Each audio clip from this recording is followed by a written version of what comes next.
Greetings and welcome to the second episode of the rebuild, or actually finishing for the first time, of the 55 Chevy Cameo truck. Since last time I haven't done anything except for a lot of thinking, and it's time to start painting some stuff, interior bits, as well as I'm going to paint the inside of the engine bay there. I've already painted the inside of the hood in black, and now it's time to start painting more black stuff. So I'm going to start off by painting the sides here. I'm going to keep the bulkhead, the firewall, I'm going to keep that in body color, but I got to paint those little dudes in black. The gas tank is going to be black, and then I'm just going to go ahead and paint the seat black, and the interior tub, radiator stuff, and such stuff as that, and probably most of the interior just gonna paint it black, and then I'm gonna decide on color. I've been contemplating painting it dark brown, but we'll see how it looks like when it's all black, I guess.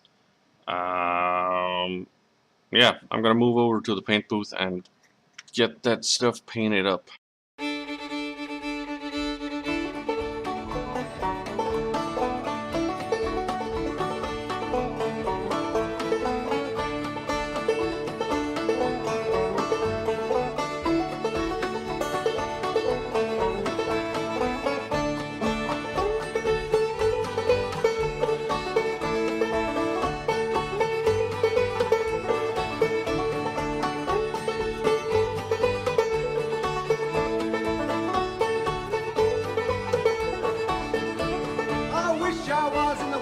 Country, sitting in a big armchair, one arm round my whiskey barrel, the other round my deer.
Yeah, so a sit rep at what I've been doing with the truck so far.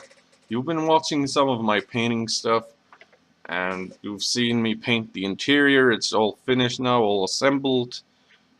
I'm kind of working on this with the family in the room and stuff, so I can't really be doing the best video quality, but I turn on the camera anyway and give you these sped up moments. I've also primered the firewall and given it a little bit of a light gray coating. I'll explain that later. The chassis is all put together. The rear wheels have not been stuck on there, but the engine is in there. The suspension, I have modified the front shock absorbers. I just installed the rear shock absorber since we're not really modifying the rear at all. I did some touch-up paint here and here.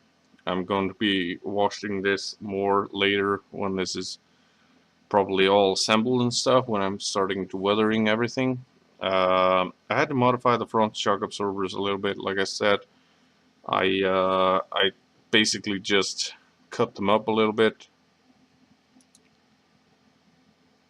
Where is it? Where is it at? Where's the focus at? There it is. Got a lot of junk on my table. So yeah, I just cut up this little black spot, black part here. Cut a little bit of it, a little bit less than I had to cut off it. So it's better to shave off just the tiniest amount rather than having to add anything onto it, so it would fit perfectly. I know it's a kind of a steep angle, but yeah, I couldn't really be bothered by modifying it any further for the lowering of the front. So, and I made them purple to look a bit more like I've put some racing shocks in there, which should be a hell of a lot stiffer since my suspension travel has been heavily reduced with the drag setup that this car has now received. The body, I've started painting that, or mostly I've primered it up. You saw me do the wood grain in here. I had to actually redo it because once I taped it down to do the aluminum strips in here, when I pulled the tape off, I pulled also the wood grain off. So I had to redo that, and I'm hoping, I did a heavy clear coat on this before putting the second tape on, so I'm hoping that's gonna save it this time.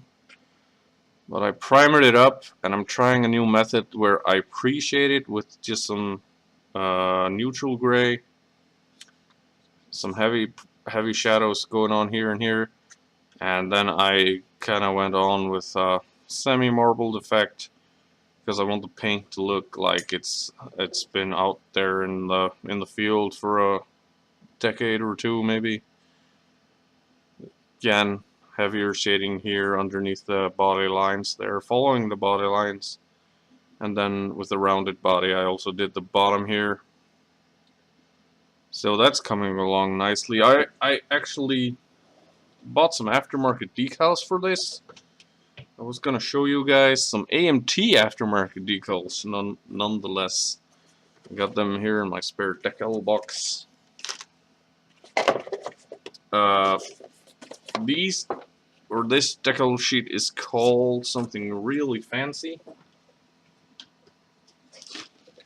It is the custom and competition decals from AMT, the Rat Rod graphics, and they were quite expensive actually. I had to order them in from Americas.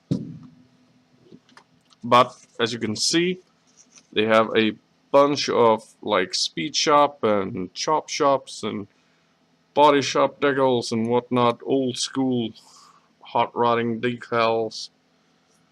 I don't know if you can see this, but so now I can do a bunch of these trucks because I got a bunch of decals for them. Even comes with some rust decals, some pinstripes, custom club plates and stickers and all kinds of things. But I wanted it for some like workshop decals, markings, logos. And I think for this truck I'm going to go for the chop shop with the skull on it there. Because, well, yeah, it looks like a junkyard vehicle that's been put together from stuff found around the yard, the chop shop yard, boneyard. There are actually some, like, boneyard towing and salvage there. Stuff like that, that is, like, I don't know, more appropriate or something, but this logo isn't really calling my name this time, but this one kind of is because of the skull and stuff. Originally I kind of wanted to go with just this custom machine and speed, but yeah, the chop shop aspect of it really intrigued me, kind of. Still not 100% decided now that I'm talking about it. But I'm definitely going to go for a little bit of a pinstripe effect around the back and stuff, especially since I filled in the hole where the bow tire is supposed to go, as well as I filled in the stuff on the hood, so it's smooth. It won't have any Chevy logos on the back or on the front. And I also smoothed out kind of where the side emblems are supposed to go, because I don't really want to have chrome on this thing. Like I think I've said it before, I want to have the light surrounds and the grill and stuff. I want to have that just in a plain white, because I've been looking online at some cameos for sale and stuff, and I really like the look of the less chrome the better, kind of. But saying that, I've seen a lot of cars with the chrome trim painted, but the bumper is still chromed, and I kind of like the look of that. So I might go with that. Might have it shiny. I might make it a little bit more rusty, and that's kind of where the regret comes into this, because I think I moved a bit too fast in painting this and doing the light gray effect there, because I'm thinking I should actually put some rust on this, like on the top here where the sun might have baked the paint a little bit off. Of course, I'm not going to do that on the bed, because the bed is made of glass fiber plastic stuff. So I should probably paint this white, the top here, and then I'm thinking about doing a hairspray coat, paint it up in my chosen color of UKPRU blue, and then taking a wet something to it and reactivate the hairspray. You know the drill. So that's my next step. I'm going to actually repaint this in white. Actually, it wasn't ever actual white, it was like surface primer. I may have to do a little bit more research on that, look at some pictures of old Corvettes and stuff, see what color the plastic turns, and yeah, do that on the top here mostly, and as well as painting some rust on the roof, on the front fenders there, as well as the sun thing that goes there, this thing. and the hood and make it look a little bit more weathered, like it's been sending out. Like I'm always saying, I'm like repeating myself. Anyways, I don't want to make this video too long. Let's get to it. Started with trying to paint the body of the vehicle here, and as you can tell, I got some brown spots on the body. Just starting off trying to make a little patina look on it, doing some random spots. It's actually 3 different colors, these brown spots. I had a dark red or a crimson red kind of that I mixed myself. Then I did the German red brown primer, and then on top of that is just heavily thinned orange, kind of transparent color there. I hadn't decided if I wanted to do like a rust look or a just rubbed off paint and stuff. So it kind of went on with making it look like somewhere in between, I guess, because I've been looking at a lot of pictures of like faded old American trucks and stuff, and they always seem to have in common that very red look underneath the paint, red and white. So I'm gonna give it now a shot of random spots of ivory, trying to go not too heavy on it, just give it a little bit like on the edges and stuff, so when where the paint has rubbed off, you can see some variety of colors. And also I'm gonna paint the entire bed with the ivory color, because the bed of the truck is made from fiberglass, and I'm just gonna do basic paint chipping on that, and we're gonna use the same method for both, so it shouldn't look too different, but I want the truck bed to be a little less chipped and stuff.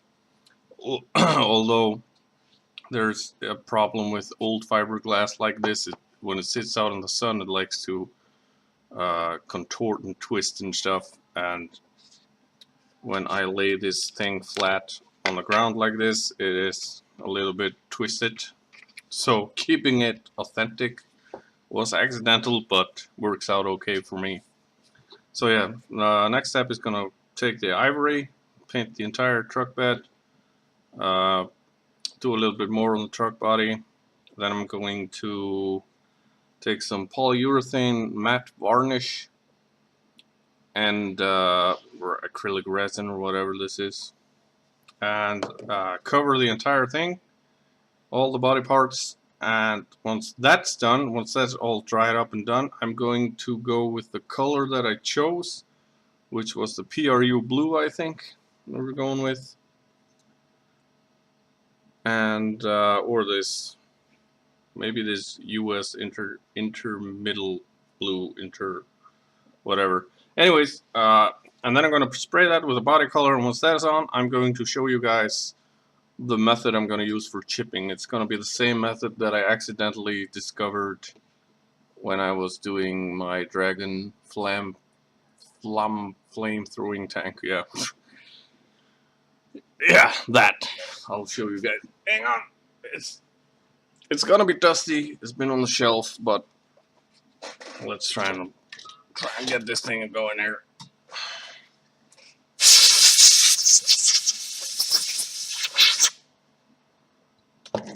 Yeah, so the paint chipping on this is one of my proudest moments of modeling, I guess. Sorry for the bad light, I only have the one light going right now. But like in here, you can see the way the paint is chipped. In here it's kind of faded. It was also faded here. So this is kind of the effect that I'm going for with this. And I'm hoping it's gonna look pretty awesome. Yeah, kind of forgot about turning on the camera. Thought I'd give the patina look a little try before I turned on the camera, and I started making some experiments here, trying to remember how I used to do this, and kind of got carried away. Did also the roof, got a little bit too much of a chipping going on there. But this is kind of the exact look that I was going for. Like so. Still needs a little bit of more weathering and stuff, of course, but this is what the main body of work is giving us, I guess. So yeah, I went with a PRU blue, and at the last minute I decided to add some game color foul green in there as well, get a little bit more teal action going. And I'm pretty happy that I did. The color is turning out pretty darn nice. Darn nice, I guess. The heavy chipping there, I don't know if I'm going to leave them. This looks okay to me. I went down to the bare plastic. That just adds to the worn look. I was thinking maybe here I would go on and heat it from the inside and make a little dent there. Perhaps even add a little bit more rust. I will add some like light surface rust maybe somewhere, some places. I kind of want to get a little rust streaking going on from the door handles once we get to that stage. Haven't done the bed yet, but that's just going to be chipped with some white chipping. It's pretty roughly painted right now, so if just running my finger like this, I'm already starting to chip it up a little bit. And it is purposefully unevenly painted to give it that weathered look a little bit. And yeah, so to have something on camera here of what I did, turn you guys a little bit. And this is the hood of the vehicle. As you can tell, it's unevenly painted. You can see kind of where I have the heavy brown beneath it. But the biggest issue I'm looking out for is like not to make the faded look happen where the two colors meet. So like here, I accidentally did it, but we'll leave it anyways because it looks all right. But yeah, I kind of didn't want to like have the airbrush thing be that visible. So real quick before we finish off this video, because it's quite long I think already, I'm going to show you guys the accidental method that I'm using to make the patina look on this vehicle. Short disclaimer, I'm probably doing all the wrong things here. So yeah, we're basically just doing all kinds of things just to wreck the top paint. And this is just one little uneven layer of the color that is the final color of the vehicle. Because getting these faded panels takes a long time to get with this method. But also, like on the store, I wet sanded with some 2000 grit paper, and it looks the way I want it to look, at least. So anyways, enough rambling, getting on with the hood. So, I accidentally discovered this method when I was building my Panzer. I was putting on the decals, and I was putting on some microsol, and I found out that microsol actually, if you don't have any clear coat on the paint, because I forgot to put the clear coat on a few places before I put the decals on, it softens the acrylic paint from Vallejo quite a bit, to the point where if you rub it just the right way, you get some pretty cool faded effects, and in some cases some heavy chipping, as you can tell there. Depends on the hardness of the brush or the tool that you're using there.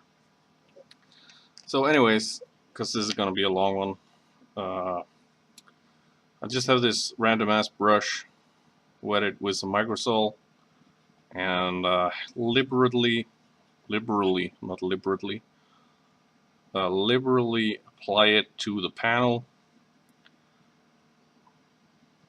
Now, if you have any like body lines and stuff, you can do that, but because sometimes you get a little discoloration, like here where the microsol ends. But in this case, to get a more uniform look on the hood, I'm going to have to soak it all the way through. and do it like so.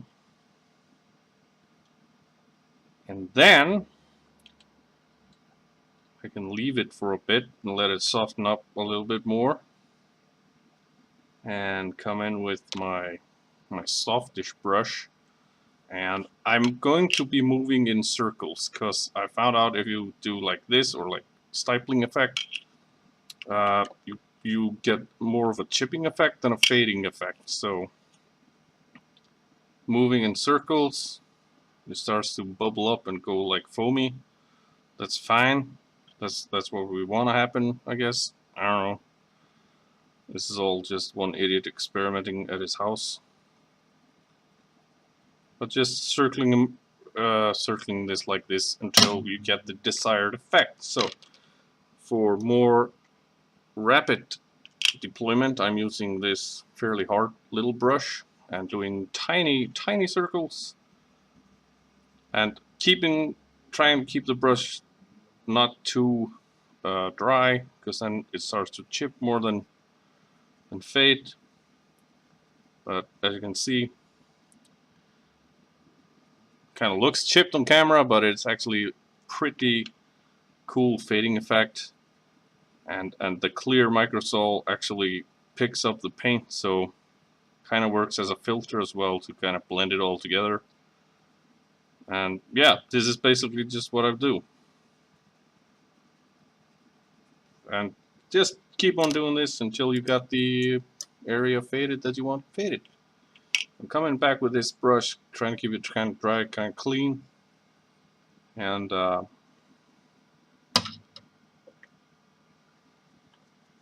not too wet. Clean away the microsol. Yeah, so I went too hard here. Got some chipping effect going on, but that's fine because that's kind of what I want. But you see how this happens? So I'm just gonna keep on doing this and do the truck bed as well. Do the hood. Do the sun visor that is gonna go on the outside and above the front windshield. And yeah, better end the video right here because I've been rambling a lot. So thank you guys very much for watching. Keep on modeling, keep having fun. I'll catch you on the next one. Bye.